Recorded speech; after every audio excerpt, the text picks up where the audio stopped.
Hello everyone, আসসালামু আলাইকুম। পেটুক প্ল্যান্টের পক্ষ থেকে সকলকে স্বাগত জানাই। আজকে তোমাদের সাথে টমেটো দিয়ে ট্যাংরা মাছ ভুনা রেসিপি শেয়ার করব। তবে তার আগে তোমাদের মধ্যে একটা ভোট হয়ে যাক। বলো তো কে কে মুরগি পছন্দ করো আর কে কে মাছ পছন্দ করো, কমেন্টে কিন্তু অবশ্যই জানাবে। আমি কিন্তু মাছ লাভার। আজকে দেখব কারা জিতে, মাছ লাভার নাকি মুরগি লাভার। রান্না শুরু করার আগে যারা চ্যানেলে নতুন অবশ্যই কিন্তু সাবস্ক্রাইব করে দিবে এবং লাইক কমেন্ট শেয়ার করে পাশে থাকবে।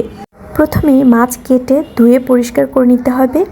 এরপরে হলুদ আর লবণ দিয়ে 10 থেকে 15 মিনিটের জন্য মেখে রেখে দিতে হবে।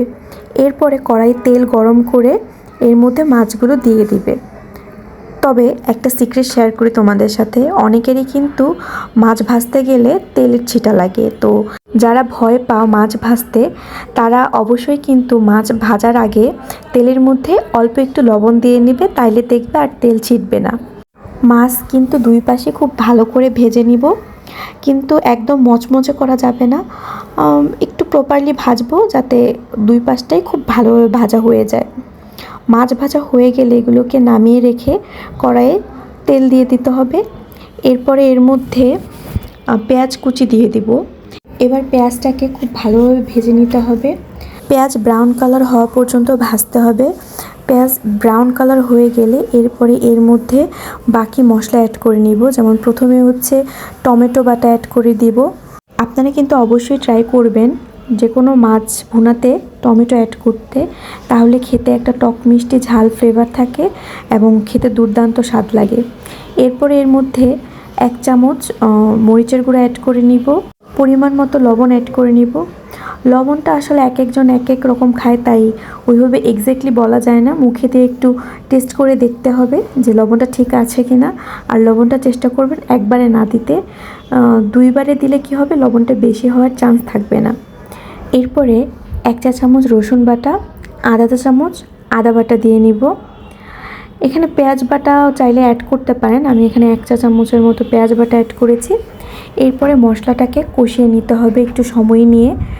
এই পর্যায়ে চুলার আঁচটা কিন্তু মিডিয়ামে রাখবেন, কারণ মিডিয়ামে না রাখলে হাই হিটে রাখলে এই মশলাটা পুড়ে যাওয়ার চান্স থাকবে।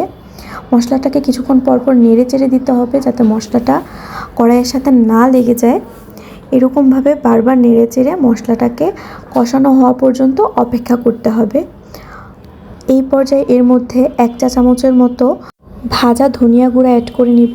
এই ধনিয়াটা আগে থেকে ভেজে ব্লেন্ডার করে নেওয়া। এরপরে 1 চা চামচের মতো ভাজা জিরা অ্যাড করে নিয়েছি। এবার সবগুলো মশলা খুব ভালোভাবে মিক্সড করার পালা, কারণ এই মশলাটা কিন্তু একদম ভালোভাবে কষানো না হলে তরকারিটা একদমই স্বাদ হবে না। তাই মশলাটাকে যত পারবেন ভালোভাবে কষিয়ে নিতে, একদম তেল ছাড়া আগ পর্যন্ত কষাতে হবে। মশলা কষানো হয়ে গেলে এরপরে এর মধ্যে পরিমাণ মতো পানি অ্যাড করে নিব। এখানে কিন্তু আমি একবারে ঝোলের পানিটা অ্যাড করে নিয়েছি, কারণ এই তরকারিটা যেহেতু ভুনা, ঝোল হবে না, তাই মাছটা হতে যতটুকু পানি লাগে এর বেশি পানি অ্যাড করবেন না। শুকনো শুকনোই কিন্তু ভুনা তরকারিটা খেতে ভালো লাগে। পানিটা একটু ফুটে গেলে এরপরে এর মধ্যে মাছটা অ্যাড করে নিব। মাছ অ্যাড করে মাছটাকে একটু ভালোভাবে মশলার সাথে নেড়ে চেড়ে দিতে হবে যাতে মাছের মধ্যে মশলাটা খুব ভালোভাবে মিক্সড হয়। যেহেতু এখানে অতিরিক্ত পানি অ্যাড করি নাই, তাই মাছটাকে নেড়ে চেড়েই মাছের ভিতরে যাতে পানিটা চলে যায় এবং মশলাটা ঢুকে, সেটা একটু খেয়াল রাখতে হবে। এই পর্যায়ে চুলার আঁচটাকে একদম মিডিয়ামে রেখে চুলায় কিছুক্ষণের জন্য মাছটাকে রেখে দিতে হবে যাতে পানিটা একদম শুকিয়ে যায়। পানিটা শুকানো আগ পর্যন্ত অপেক্ষা করতে হবে। পানিটা শুকিয়ে গেলে এরপরে এর মধ্যে একটু নেড়েচেড়ে দিতে হবে যাতে কড়াইয়ের সাথে একদমই না লেগে যায় মাছটা। ব্যাস, রান্না কিন্তু হয়ে গিয়েছে। এবার নামানোর আগে ধনেপাতা দিয়ে চুলা থেকে নামিয়ে নিতে হবে।